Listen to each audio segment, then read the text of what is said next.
Hey folks, welcome to Pete and Andy Talk Ski on your TV. Again, Pete. This week's episode, it's going to be a spicy one, I can already tell. We have the Goepper Grand Prix results recap. We have the preview for the next World Cups after that. We got a couple big airs on the Slopestyle. The X Games Street Style, we got to talk about that. That barely happened, but it happened. But talking about Goepper, Pete. Let's dive in. I need to apologize to Brendan Mackay. Brendan Mackay? Brendan, I underestimated you. I felt like you put down a great run. I didn't mention you, I don't think, the entire episode. And yet, I didn't put you in my power rankings. I feel terrible, and it's my fault. You should. And yeah, you should feel terrible. Brendan was in my power rankings last week, and then he hits the podium in Goepper.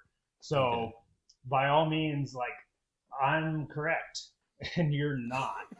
And I know for you that's a great way to put that. That's going to be really tough for you to sit with, because you're right most of the time, or at least you think you are. I definitely think I am. That's true. But he hit podium again. That being said, I don't know if I 100% agree with him hitting the podium at Goepper. Is kind of my take if we're just going to dive right into the stuff here. But by all means, the show is yours. Well, I love the fact that he was up there because it made me correct. But I don't think that his run was up there. I think there was, we could say this about every event. We probably will for the rest of the season. Like, boy, I think there was some funky judging going on. And that was the case in this one. I can't disagree. His third run was the one that put him up into that podium contention. And was it bigger? Yes. Did he grab as well? No. I think there might have even been like a miss grab in there. And so when I saw his score jump up there, I was like, I just don't agree. All right. So I'll start there. So I feel for a long time I watched Brendan ski, and he does a lot of good things, right? Like, he goes big, he does a lot of doubles, and I feel like probably the thing that you could have scored him down for, right? Like, even though he does different grabs, it's like a lot of his rotations still look the same. Like, even if he's doing a safety, mute Japan, whatever, like, he still kind of flips and rotates the same. Mm-hmm. I feel like he's gotten better at that, which to me makes him much more of a contender. But, that's the style aspect, right? For sure.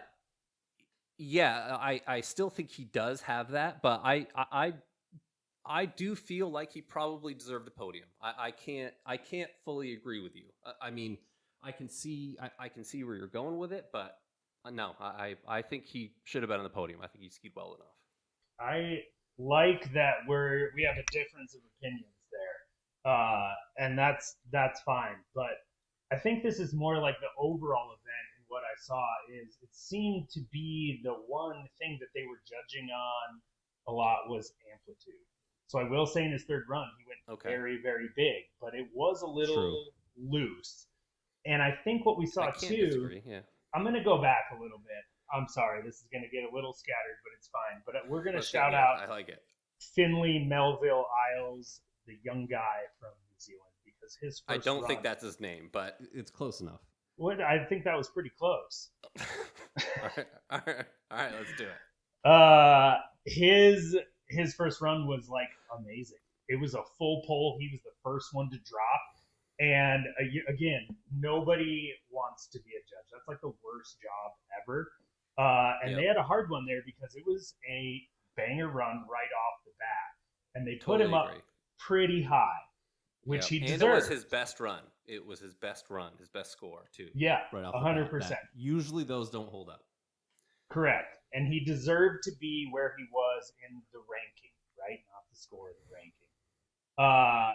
But it seemed to me as the event went on, as we got through run 1 and then 2 and then into 3, there wasn't like a ton of shakeup in the ranking. And it's almost like they were waiting for everybody for their third run, for them to land their third run and then kind of rank them against that big one. And in my opinion, they waited too long. There were runs that happened within the first run and within second runs that were probably above Finley. Am I really saying his name wrong? Well, I think you said Isles, and it's Ives. But other than that, I think you got it. But So close. I mean, I can't let that go. So close. Obviously. Yeah, but I think you can easily look at the top 6, all the top 6 skiers, and they all put down really good runs, especially for an early season half pipe. I felt that, if you were really aggressive on Burke Irving, you could put him a lot higher. I felt David might have one of the cleaner runs. I think he didn't go huge. Nothing about Dave's one really like stuck out, was like, oh man, this happened. So I think that is what dinged him a little bit. He ended up 5th. But he did a lot of things really well. And like you were saying with Finley, he's got what? Dub flat 10 to switch double. I don't think I've ever seen that combination before in my life. And that is really difficult to do. Maybe the toughest switch combo in the contest. So yeah, I agree. I don't necessarily put it all on the judges. I think it was a really hard contest to judge. And it's real subjective with a lot of those, like what do you put higher, whatever. But for me, probably the biggest surprise was Burke being 6th. Yeah. I liked his, he did dub flat 7 and double 16. And I think I like his 7 a little bit more. I think that actually scored lower. What do you think about that? Yeah. Seeing him in 6, I don't see that after watching the event. Like he would have been higher to me. I think I can go from 2nd place to 6th place and make some changes. And again, some of that's personal opinion. Some of that is what I want to see, where I want to see the sport going, right? Do I want to see a little more progression? Do I want to see some stock stuff? Because that's what I'm going to call it. If you've been doing it for over X number of years, then it becomes stock to me. Whether you're calling Brendan Mackay stock. There was a couple people in that top 6 that I would call stock. You said names. I didn't say anything. Okay. I was just trying to be obnoxious. I was just trying to, really, really cut in there. But yeah, no, we're not blaming Brendan Mackay solely. No, that is not the thing. Not at all. So I think, again, like I said, we're going to see this throughout the rest of the season. And we're going to say, boy, this judging was off. And it's going to be, but that's how it ran out. I'm going to jump to our number 1 because he was the number 1. And that was. Yeah, I was going to say, let's talk about something positive. You know what I mean? Let's talk about the good. Okay. Here's my big takeaway from Alex's win at Copper Mountain. His right 16 lead blunt last hit needs to go in the record books of best tricks done at Copper Mountain at the last hit. Like, there could be a little TV screen that just replays that. It was insane. His whole run was good, but have a Mount Rushmore of best last hits right next to the half pipe. Yeah, but it's like just Alex doing it. There's not really a second place in that mix. I mean, not yet. We could go back, right? We could go back. Yeah, we could go back, but I could fill out the Mount Rushmore for right now. It's Alex Ferreira's right 16. Get out of here. I'm not sure. As you are kind of alluding to, I don't think there's a particularly close second. I think Alex has that probably to his own, and I can't argue with that. That was wild. That was something else. I mean, his whole run, in my opinion, was almost flawless. Like he had some, little tiny things that you could take points away from him. But like even his score, like, you got a 94.75. I was like, I feel like that could have been a 98. And I don't think anyone would have argued. Like it was a really good run. It was like, well, everyone else can go home. Like no one's going to beat that. It's over. I think that was how I felt about it. Alex probably listened to our first podcast. I'm certain.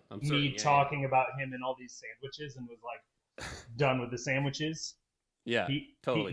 Pete and Andy, buckle up. Yeah. Okay, you're gonna want to watch this. He showed us. Let me tell you. Yeah. He did, and everybody else in the field there. Pretty much. My other shout outs from the final, and I think it was Pete Arneson who was commentating on the outside live stream. Yeah. But he called out Matthew LeBeau for looking like Peter Adam Earl Crook, which he did. Like he's had just like the super nice I parallel. totally back that. Oh, yeah. And I loved it, and I also thought he skied great. He qualified really high too. And obviously some issues that he slammed that third run. Hope you're okay. Slammed the tailbone. That was kind of gnarly. That's definitely never fun.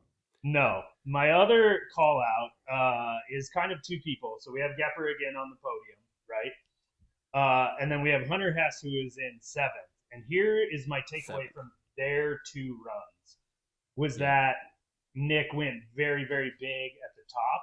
His last two hits were a little bit lower, right? Yeah. Hunter seemed to struggle in kind of those first two hits and getting the amplitude, but towards the end went super big. So if we're really like judging on amplitude, or that was like the defining thing of this event, you know, what is the difference between those two runs? Because they both had similar amounts of big and small. And it was a big difference. Yeah. In the ranking. Absolutely. In the ranking. Yeah. No, I don't disagree with that. I thought, I think it was Hunter's second hit, you know, that for me was probably a little bit lower. But I mean, you know, he's doing switch double 9 into it, which, you know, one of the most difficult tricks of the contest, probably the most difficult trick to carry speed.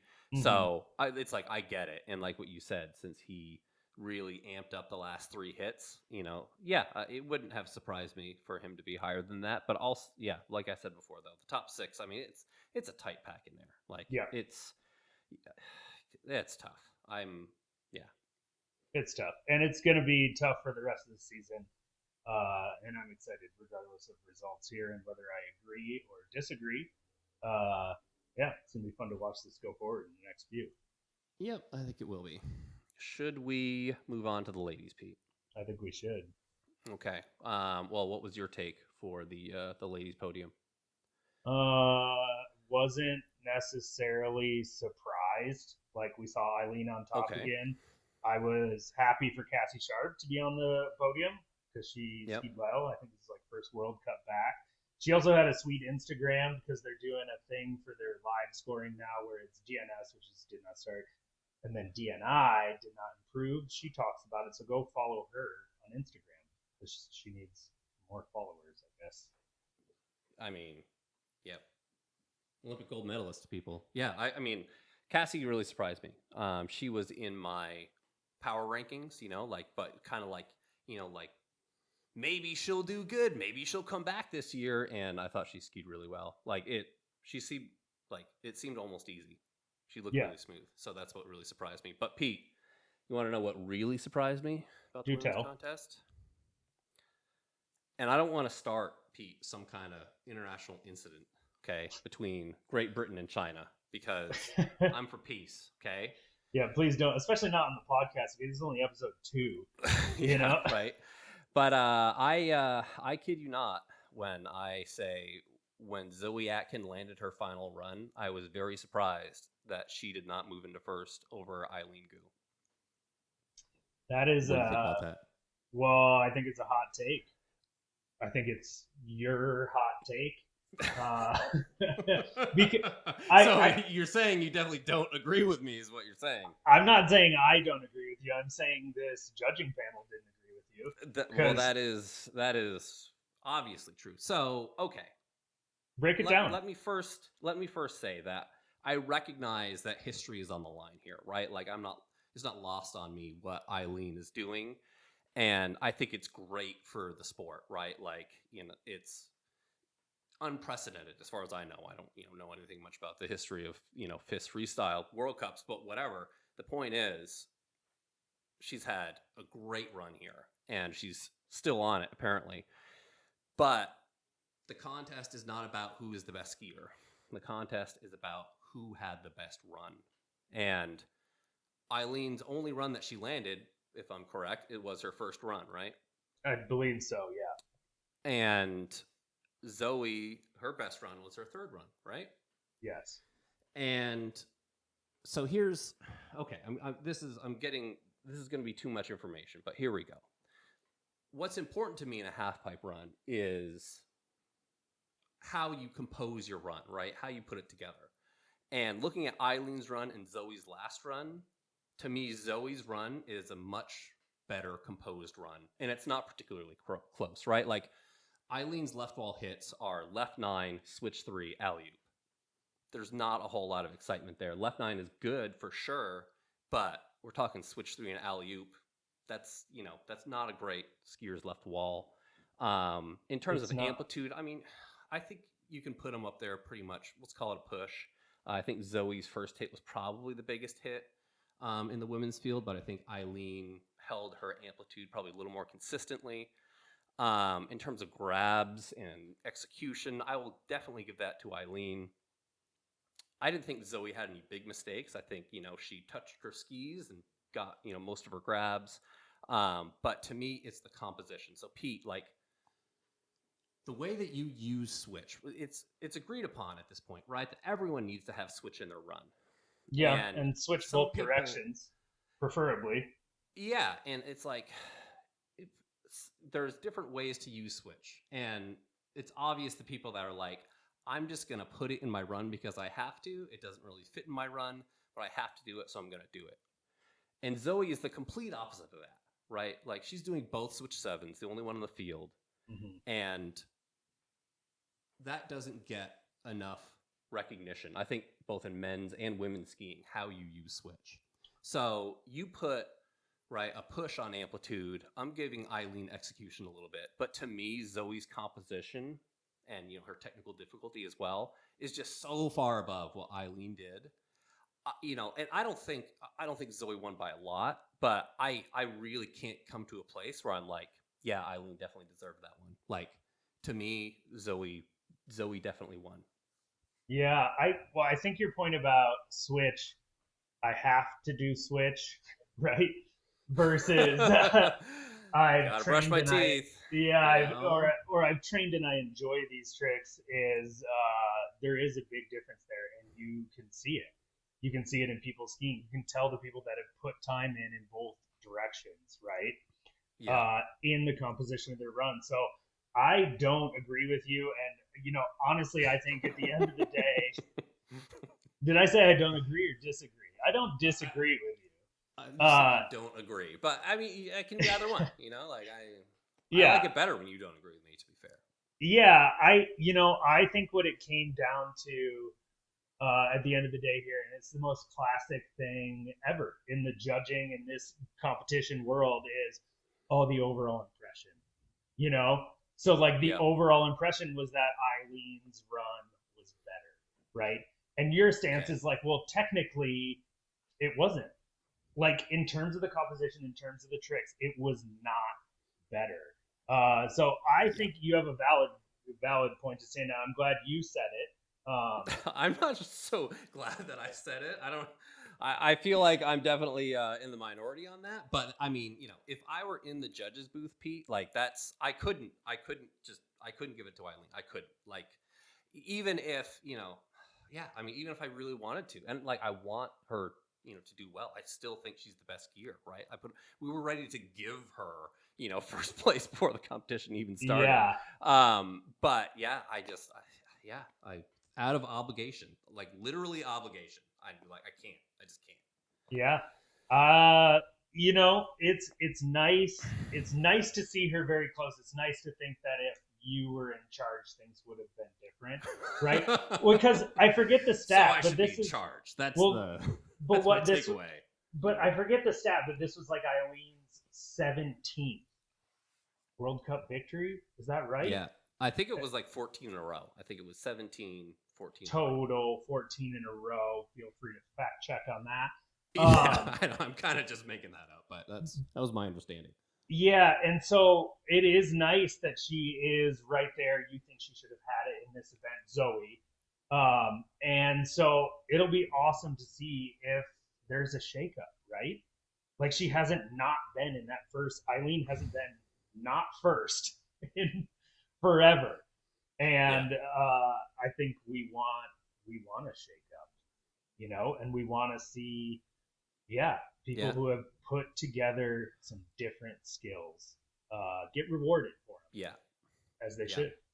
As far as I know, Zoe's never done that run in competition. She might have, but as far as I know, she's never done it in competition.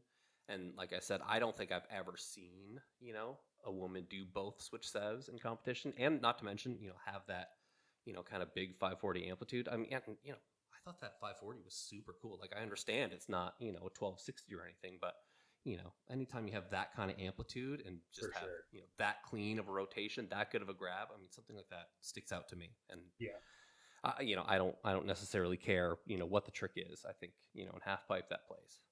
Yeah, I would agree with that. Interesting fact before we move on.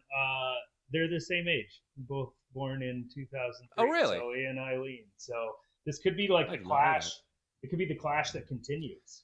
I'm pretty sure they actually both go to Stanford University too. Is it Stanford? Isn't that weird? Yeah. Oh, so, that's cool. Fact check us on that, because we don't really know what we're talking about normally. No, but we're talking, you know. We have a TV show. All right, Pete, would you like to talk about X Games Street Style, which was the rail event that was a X Games qualifying event right after the half pipe contest? Oh boy, I would like to talk about it, but we're gonna keep it very brief. I'm gonna start with in our last episode, I talked about like if Eileen skis slope. Well, she jumped into that rail jam and she won. And that's what I was saying last time, was like, she is super, super good at rails. So don't discount her. So again, I'm going to give myself another gold star. That's two things that I predicted from episode 1 on to episode 2. But overall, the event, like, they had some technical difficulties with the announcing, so I just turned the volume off. Even though I honestly didn't watch it with volume. I wish I could have, though. I think Tom Walsh is the best announcer that we have. I mean, I agree with that. But and then they had the second place. No, I don't think there is. And then we had the rankings. Like, so if we go look at the men's comp, the rankings came up after a few runs, and that's fine because they're just dropping. It's a rail jam, right? And then after a little bit, the rankings just like went away, and then we like had some winners. So I think this is just my overall take on this is like, this was the most classic rail jam that's ever been, right? Like a bunch of guys and gals skied rails really well. It wasn't like scored or like ranked or this or that. And then at the end, people got some license plates and medals, and then like we're moving on to X Games. Like that's my take on it. It was thrown together a little bit, maybe not not really clean contest. But I mean, people got invited to X Games because of it, so I think that's cool. But the execution, maybe not great. It wasn't a great TV show, that's for sure. It's not like It wasn't. I think you had to be very invested in the sport to stick that one out. Just on the production of the event. And again, like I said, what a classic rail jam. That's got all the components. That's like the kiss of death. Like, how was the contest? It was a classic rail jam, Classic. No one ever said that, and the response was, "Oh, really? Sick." There was a New Schoolers recap too, and it was funny whoever wrote it, because they were like, "Oh yeah, Mackay got third for the men, and Colby also got third, and Ahal got second." And it was like, again, just like that's great. I'm glad that there was a podium of 3 people, although nobody apparently got first, except I think Colby. But I have absolutely no idea who won that, if I'm going to be totally honest with you. I saw some people standing at the bottom at the end. There was a guy with a microphone, and they were talking, and people seemed excited, and then it ended. And I was like, and then I was like a little confused, and I went to the X Games site and clicked on results, but there's no results up. No. So again, classic rail jam. But it was sweet. Like everybody skied really good. Like both men's and women's field. Like it was awesome. Those landings looked super icy. And it looked like a fun setup. So, thumbs up. You know, like it happens. Shout out to them. Yeah, I think I like it. Yeah. So Pete, yeah, I have a big idea, and this might be, what we're calling our clickbait conversation for the week. Should I drink more beer before this? I think that's a great idea. So I don't know if you heard, but InfoWars is up for sale, and The Onion almost bought it. It sounds like this week it was overturned by a bankruptcy judge for reasons that I don't understand. But anyway, so The Onion is not buying InfoWars. So how about Pete and Andy Talk Ski on Your TV buys InfoWars? What are your thoughts? It sounds great. If we here's my initial thought. If we had InfoWars, then InfoWars could then sponsor this podcast, and we could be rolling in our own money. This podcast, you know what I mean? Like, do we have think to change of the possibilities? Do we have to change the name? Kind of like the name. Yeah, I don't know about that. I feel maybe, and if you go into the YouTube, preferences and like user information, I feel like there's a way to change names in there, right? Okay, yeah, we can do that. Is InfoWars even on YouTube? I don't even know. I don't know either. My other question is like, who watches InfoWars? Like, who tunes in? You sure you want me to answer that question? Let's just say, Pete, it's an overwhelmingly male audience. Okay. Oh, okay. Let's agree on that. Which brings me to my point and why we should buy it. The only people that watch, right, like ski industry podcasts like this one, is an overwhelmingly male audience. So our audience is already there, Pete. Like, sure, a lot of them are from probably like Nebraska or Missouri or something and don't even know what skiing is. But, I feel like, the male gender is drawn to our kind of content for a reason. So, I mean, it seems like a big win to me. Yeah, I think so. That's interesting. If we're already trending that way with that I mean, let's be audience. Honest, we're not going to get a whole lot of female viewers, Pete. Like, let's be honest. I mean, I hope we do. I hope we do too. It would be great, for our metrics, if we cared about that. But it's just, if we're being honest with ourselves from the beginning, which I think is very important, that it seems unlikely, but I think you'd be wrong. I feel like I would rather have more of the female audience tune in, and if we did buy InfoWars, we would just squash that hope. I'm gonna vote too feminine for the InfoWars audience, just right from the bat. Yeah. So okay, Pete, how about this? Let's say we continue to keep doing this TV show. I like to call it a TV show instead of a podcast because I think it sounds funnier. But anyway, episode 5. Let's revisit this discussion. If we still are like 99.9% male viewership come episode 5, we'll consider the InfoWars pitch. How's that sound? Okay. Yeah, that's good. We can bookmark it and then circle back. Remind me. Hey, Google, remind me. 3 weeks, whatever it is. So, Pete, have you heard about Shaun White's Snow League? No. Well, I mean, I hadn't really either, so I was hoping that you had something on this. So, okay, my understanding is that Shaun White is starting his own half-pipe series. That's what I got. I can't keep track of what he does because he does a lot, and that's not like a knock on Shaun White, right? I think he's been big for both ski and snowboard industries, like everything, right? Yeah. But I can't keep track of what he does. Like I guess he's not in my like YouTube favorites or Instagram. He's not in your algorithm anywhere. Yeah. He isn't, and so that's why it's like very, very tough for me. Are you making boards? Are you a DJ? You also had a band. He's got a lot going on. All right. So, looking ahead to, we got some World Cups, Pete. What do you think about those? Yeah, we've got some fun ones coming up. 2 in Austria that are big airs, right? And Do then you know anything about those jumps? no, but Kreisberg, which I think is the second one.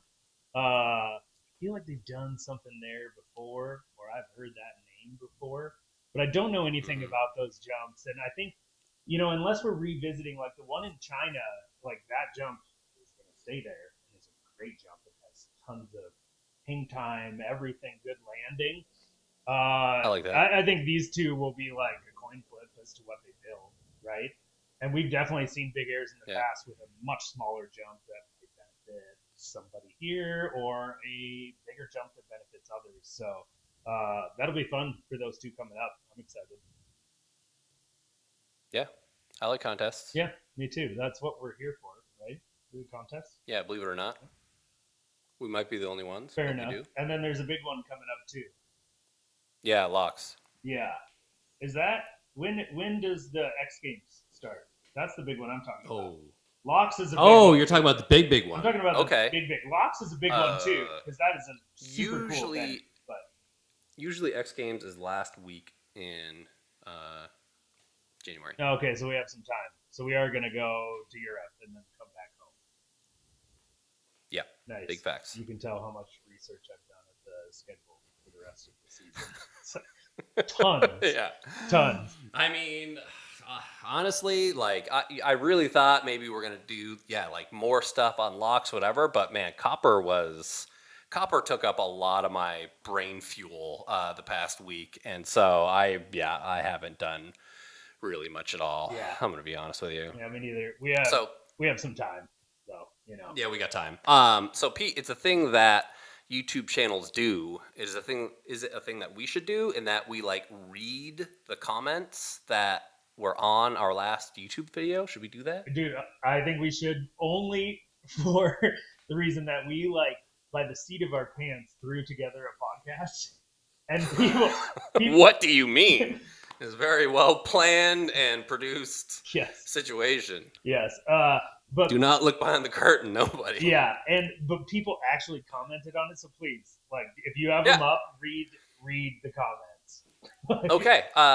Day1 said, "Love this. Please keep it up." Thank you. That was it. Yeah. Well, it's funny because like when we asked for comments, I really thought people were going to tell us how terrible we are, and like people were nice. So it makes me uncomfortable that people were nice. Yeah, don't be nice to us. Woot 5032 said, "I'm here for the real talk." Woot woot. We're gonna try to give you that real talk. Yeah. So I mean, real talk is just like us being honest. Is that what real talk is? I suppose so. Yeah. Yeah. Okay. I mean, we can do that. And then Sammy Schuling, he just sent us a heart. Sammy. So. Very, very nice of him. Good kid. I had one private Instagram message from Hunter Hess who said, "Are you doing?" Oh, did you? Yeah, he said, "Are you doing a podcast?" And my response back to him was like, "No, Hunter, I'm an adult. Like, I would never do that." I would, yeah.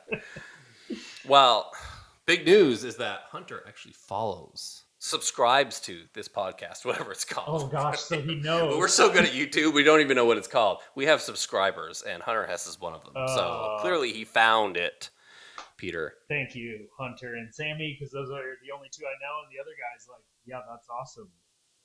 Yeah, I think Blunk subscribes to our podcast too, but I can't find like the list of who actually does. So maybe Blunk doesn't. I'm not sure, but shout out to Aaron Blunk either way. Absolutely. Mm-hmm. Yeah, pretty cool. And I'm excited. And then again, like, this has been fun. Recapping Goepper was fun. I'm looking forward to the next stuff. And yeah, I'm looking forward to the YouTube comments on this video telling me that I'm an idiot because Eileen should have won, and I don't know what I'm talking about. And so that'll be great. Reading the YouTube comments for next episode is going to be a blast. I'll leave that to you. Perfect. Don't know if it's a good idea for me to check that out, but I will tackle that on the next one for sure. I think we should quickly hit an updated power rankings for just halfpipe, because we just had a halfpipe event. All right. Do you want to give it to me? Oh, you want me to start? No. Yeah, go for it. Okay, I'll hit you with the men, and I'm gonna go Alex Ferreira in first. Yep. I'm gonna go Bert Irving in second. Oh, this is gonna Wow. Yeah, I know, dude. I like it. These are mine, okay? And also, mine came. You don't have to justify yet. I mean, it's I'm into it. Mine came true after the last one anyway, so I'm on a roll here. I'm gonna put Matt LeBaugh in the third place. These are spicy. Yeah, these are spicy. Like okay, that guy qualified very, very high in copper. He has bobbles and finals. Doesn't matter. I think he's skiing super good. Yeah. And I think you're going to be surprised. I completely agree. You're going to be surprised. I completely agree. I mean, yeah, I wouldn't put him top 3, but prove me wrong, Matt. But I prove did. me wrong. But I've been wrong very recently, so it can't be done. And my spoiler and or dark horse, whatever you want to call it, is going to be Goepper. And I am interested. Okay, hear me out on the Goepper spoiler.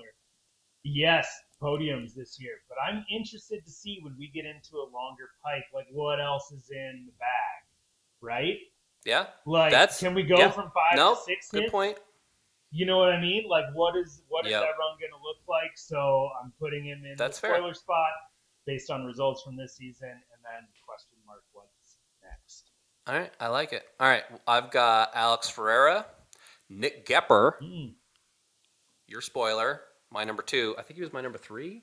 I don't know. Whatever. Brendan Mackay, your best friend. But I can't. I mean, after my recent performance, I can't leave him off. And I mean, I still think he's good. You might hate him, but I think he's good. I don't. And Burke Irving, number 4. So that's my spoiler. And so I mean, the fact that Burke moved on to both of our lists from not being on them at all, I mean, I think says something. I mean, I don't care if he got 6th. I thought he skied great. Yep. And I think he could ski better too, right? Like, I don't think that was any of those runs were Burke's best run, but dude, I thought he did great. Yep.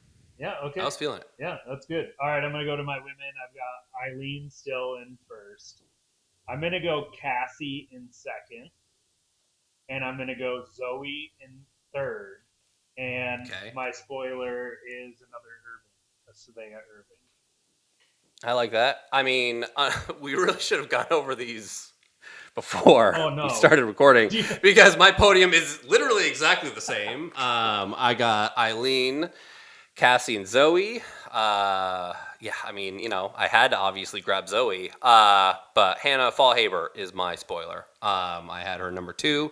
She took a little bit of a crash on her shoulder, but seems like she's good, checking out her social media, whatever. So I'm super into that. I'm happy that she didn't hurt her knee, and I still think Eileen's the best. I know I was trashing her earlier in this episode, but I still think she's the best, and I think Cassie skied great. Cassie outperformed my expectations. Yeah, me too. And again, I don't think you trashed Eileen. I think you had No, I didn't, but I'm sure people will think that I did. I think you just had some great commentary on one specific event. Okay, I mean, question your use of the word great, but I appreciate that. Decent. Yeah, acceptable. Yeah. Words back to back. Absolutely. All right, Pete. Yeah, Andy, I don't think I have anything else, but again, this was fun. I hope. That was fun. Yeah. I'm a little stressed out. I was stressed out when we started, but it was fun. I definitely felt like it was going to be spicy coming into it, and I don't think it disappointed. No, I don't think so. And to be honest, I hope to get spicier. Right? Like, what's life without a little bit of spice? That's right. So if you think we were wrong, or if you know that we were wrong, send us a message. Let Hunter Hess know. He knows how to get a hold of us, whatever it is. Yeah, and we'll be back. We'll be back. Are we going to do one next week, you think? Next week? In 2 weeks? Yeah, maybe 2 weeks. Let's do the thing. Hey, you know what? If they subscribe to the TV show on YouTube, then they'll know. Yeah, they would know. The people. And then leave us comments, too, because we need to know, how great or terrible we are. Because that'd be awesome. Yeah. That'd be great. Sweet. This dragged on. We got to redo the outro. Now it's awkward. It's awkward, and so we're gonna. I don't think we redo it at all. I think we just go with it. We just send it. We just send it in. Let's just send it. All right, let's All right, just Pete. send it in. Good. It's great talking to you. Yeah. Till good, the next one. Good chat, Andy. See ya. Yeah, later, folks.